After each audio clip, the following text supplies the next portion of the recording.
Hola profesora, hola compañeros, mi nombre es Martín Quiñones y os voy a hablar sobre la época del caucho y cómo este dio un gran impacto a nuestra ciudad de Iquitos.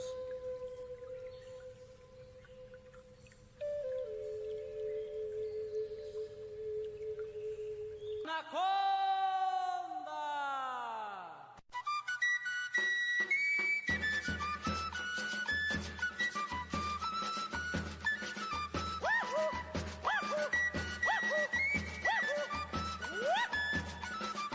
¡Vamos con ese tambor, Luli!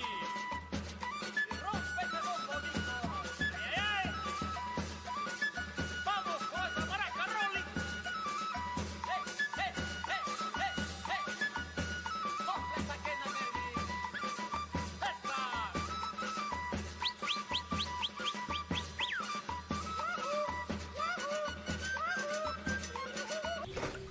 La fiebre del caucho es la denominación dada a gran parte importante de la historia económica y social de países con territorios amazónicos, como Perú, Brasil, Colombia, Bolivia, Ecuador y Venezuela.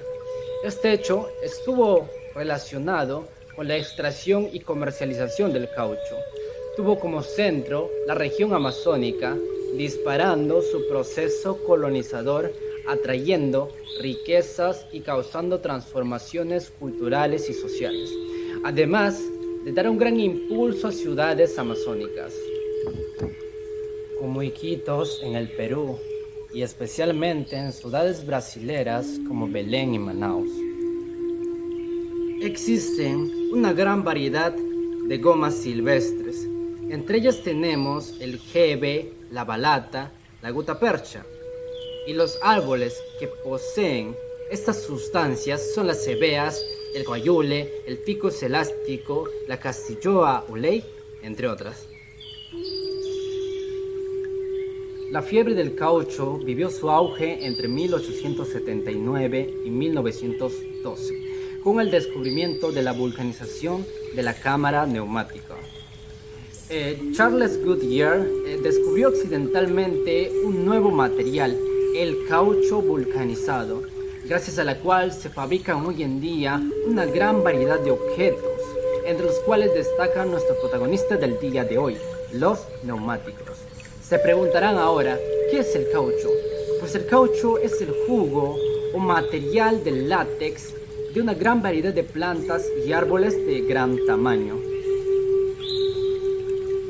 Por último, cabe mencionar que los indígenas centroamericanos fueron los primeros en aprovechar las particulares propiedades del caucho natural.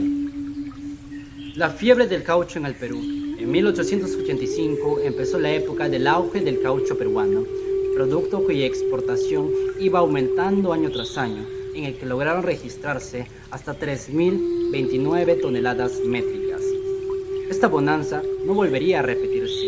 Iquitos en ese entonces experimentó un gran auge y una prosperidad sin precedentes, bonanza que también alcanzó a otras ciudades como Tarapoto, Moyobamba, Pucallpa, Lamas y, escúchame bien, también Leticia. En ese entonces aún pertenecía a territorio peruano. Los patrones derrochaban el dinero que habían ganado y construían lujosas casas por las que importaban productos y materiales desde Alemania, Liverpool y otros países europeos. También se impulsó la moda europea y los caucheros vestían las mejores telas y bebían los mejores y más finos licores. Muchas de las construcciones que aún se conservan en Iquitos dan testimonio de ese efímero periodo de abundancia y de improvisadas fortunas que al final de cuentas se esfumaron con la misma facilidad con las que se habían formado a costa de tantas vidas, abusos y sacrificios. La fiebre del caucho en el Perú está teñida de sangre y pólvora, de gloria y abusos.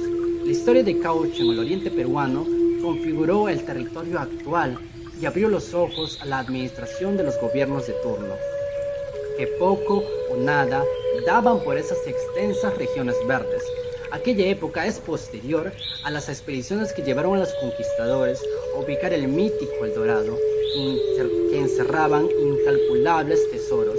es también posterior a ese afán evangelizador de los misioneros en los que se internaban en la Amazonía para formar centros poblados, civilizar a los salvajes.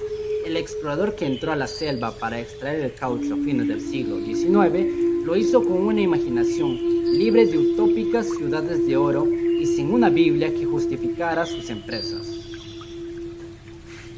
Fuerza laboral.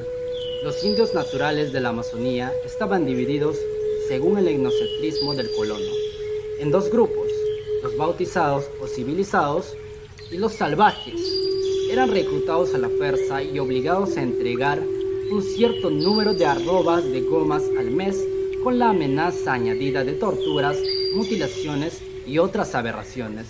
En multitud de tales consideraciones, algunas veces los caucheros extrajeron de sus tierras a nativos un poco más sumisos y los trasladaron hasta sus colonias de producción. El sistema de control de la fuerza laboral era muy cruel y desigual. El patrón sometía a los nativos y los obligaba a trabajar en condiciones de esclavitud. En cada barracón de trabajo había un capataz y bajo su mando un grupo de hombres muy armados que ponían orden en el barracón y perseguían, castigaban o neutralizaban cualquier amago de rebelión o huida.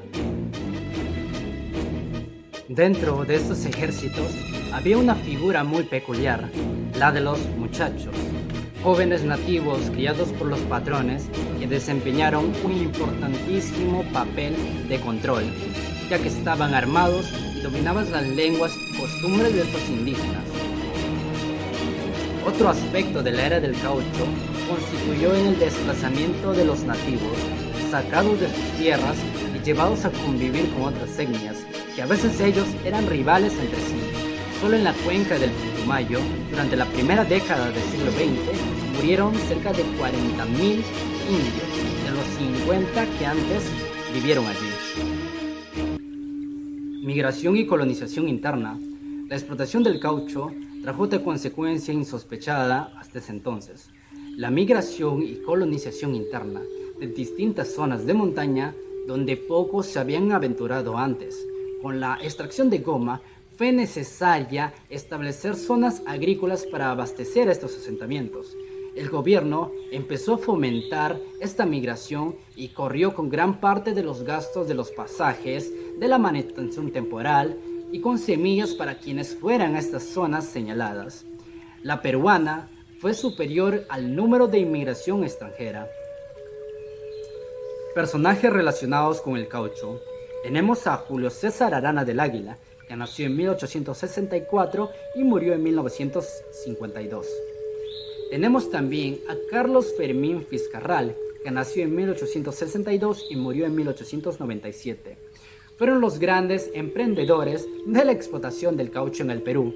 Las leyes en ese entonces no eran rigurosas y permitían también el ingreso de bolivianos, brasileros al departamento de Madre de Dios en el Perú.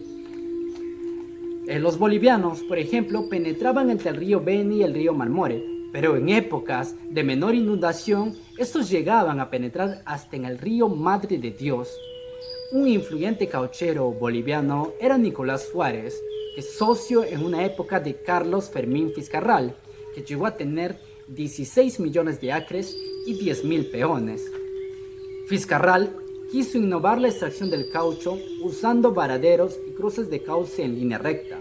Esto requería llevar desde el río Ucayali hasta el río Manu, afluente del río Madre de Dios, una pequeña lancha de vapor. En el río Senjari, al frente del río Mishagua, y el río Cashpajali, al frente del Manu, había unas lomadas arcillosas. La lanchita denominada Contamana fue desarmada por Carlos Fermín Fiscarral para ponerla en el Cashpajali, al que siguió corriente abajo hacia el Madre de Dios. Fue la primera lancha de vapor en recorrer esa cuenca.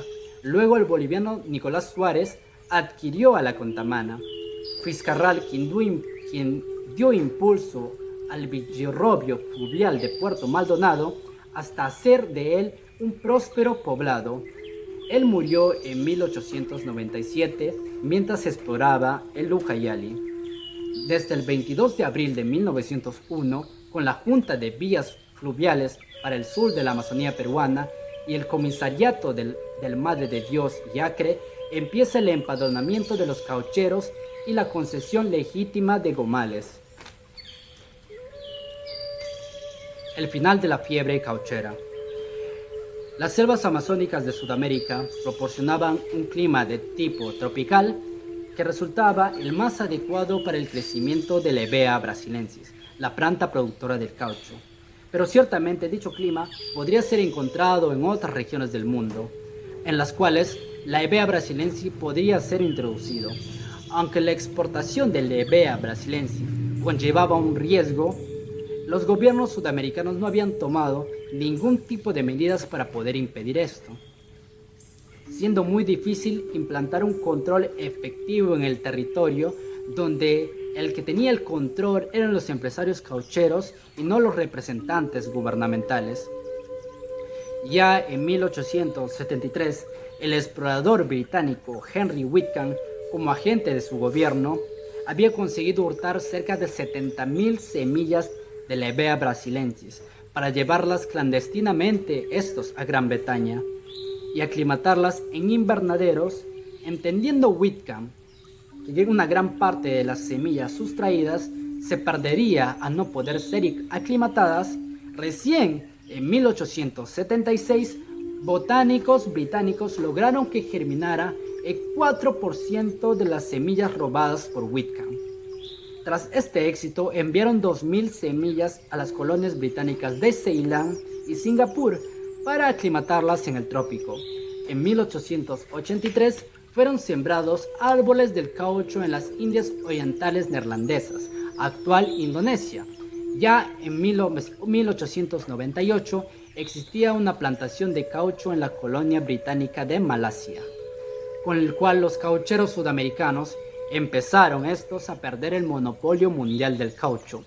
La eficiencia que conllevaba estas plantaciones coloniales asiáticas y el menor coste que el caucho asiático suponía para los grandes consumidores europeos causó que los precios del caucho en los mercados mundiales empezaban a reducirse. Además, las plantaciones del caucho empezaron a difundirse en zonas bajo control colonial europeo, dotadas estas de ferrocarriles, carreteras adecuadas, cerca además de amplios puertos, a diferencia de la larga y costosa travesía del caucho por el río Amazonas, lo cual causó que los principales consumidores del caucho en el mundo, tanto Europa como también Estados Unidos, redujeran drásticamente sus compras del caucho sudamericano desde 1910. Cimientos nuevos. La casa de Fitzcarraldo, diseñada por Gustave Eiffel, no sé si su nombre os parece conocido. Eiffel diseñó la Torre Eiffel también. Construida en Bélgica y exhibida esta en la Exhibición Universal de París en 1889, la Casa de Hierro fue traída pieza por pieza a la Plaza de Armas de Iquitos. La Casa Morey. En pocos años, la ciudad de Iquitos se llenó de europeos, rusos, marroquíes y chinos. Los apellidos de ese entonces sobreviven en los nombres de sus mansiones que estos mandaron a construir, como es el caso de la Casa Morey. El Hotel Palace, la joya de la arquitectura amazónica en el Perú. El antiguo Hotel Palace, construido en 1908 y 1912, y hoy sede militar del Oriente, inspirado en el modernismo catalán. También cabe mencionar que es importante que con los años la arquitectura de la ciudad de Iquitos empezó a adaptarse a las condiciones de clima y la geografía, incluyendo estos arcos y techos más altos y salones mejor ventilados. A pesar de su valor histórico, muchos de los edificios fueron destruidos en nombre de la modernización. Otros apenas subsisten con apoyo privado. La ciudad selvática se llenó de símbolos de poder económico y estatus cuyos fantasmas aún se ven por la ciudad.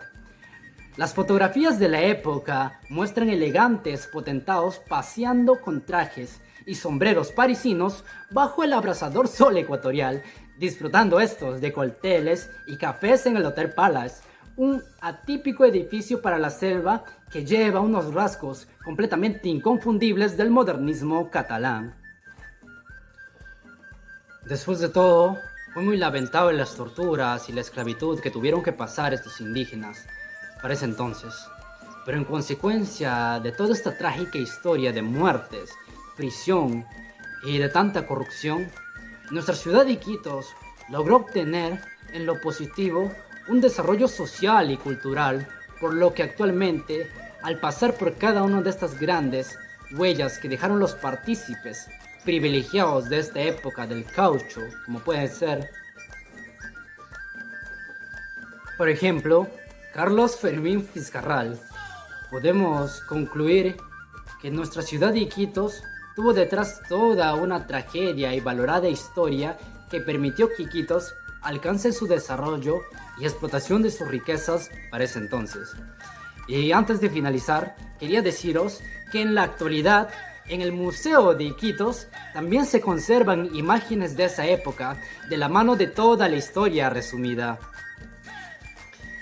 Venga, espero que os haya sido interesante toda esta historia, que dejó grandes recorridos en la ciudad de Iquitos, más que nada para poder reconocer la raíz de su desarrollo.